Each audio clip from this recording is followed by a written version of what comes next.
All right, y'all, today I have with me the Kubota SVL 75. Going to show you how to use this bad boy. Get up on in it. You do have grab bars on each side. Be careful. This can be very, very slippery to step on. So again, just be extra careful there. You got to step here. Get on up in. Have a seat. Okay. Put your seatbelt on. To start this thing up, you do have your key over here. Turn that the whole way to the right.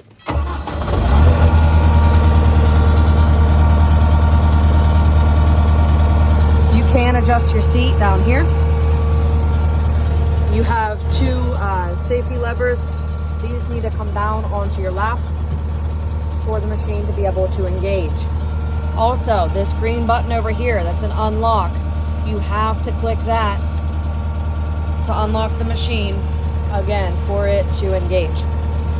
If you have your parking brake engaged, it might not be, but if you have this parking brake engaged, you're gonna have to flip that off as well. See that light that came on? Make sure that that's off before engaging the machine.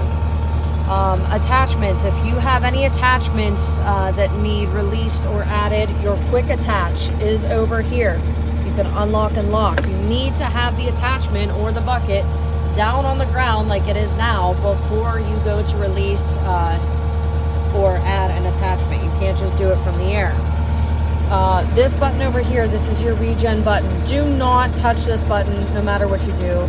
I'll spare you the headache of explaining why, but it could cause damage. You will be responsible for the expense of that damage. So just don't do it, don't push it.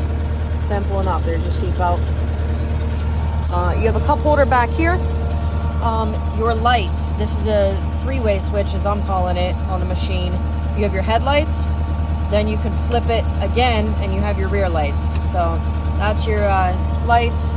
Auxiliary button, if you do have any attachments such as a hole auger that require the use of this thumb up here, you do have a thumb button to control that. Your thumb is not broken up here. You need to engage that auxiliary button, see that auxiliary light, to tell the machine that, hey, I have something that requires a little extra with this thumb. So make sure that that button is engaged. We don't, so I'm going to turn that off. Your throttle, you have a red lever here. It's your hand throttle.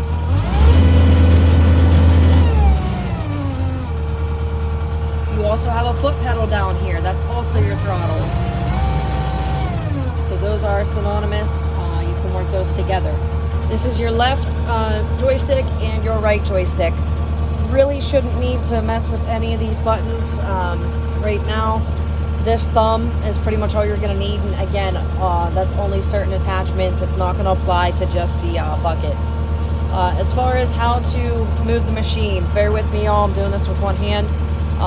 Your right joystick is going to control all of your bucket / boom movement, all of your hydraulics essentially. So pull this joystick back if you want to lift that boom up, and opposite to lower it. If you want to go ahead and curl the bucket, make sure that you turn this into the left. See how it's curling that inward toward me, and again, out to the right if you want to put that out. That's your right joystick. I'm going to lower this back down. When you're not using the machine, it's a good practice to very carefully lower everything onto the ground so it takes the weight off of those hydraulics. Your left joystick is going to control the entire machine's movement itself. Let me move this bucket up first. But if I want to move the entire machine, I can go forward or back, literally self-explanatory, or I can turn left or right. That's pretty much it as far as the machine's movement goes. Your fuel gauge is right here, your hour meter is right here if you want to keep track of your hours. When you are done, again, lower everything to the ground. You can, it's a good practice, put this parking brake on, lift your safety levers up, take your seatbelt off, turn your key off, and that's pretty much it in a nutshell. Thanks, y'all.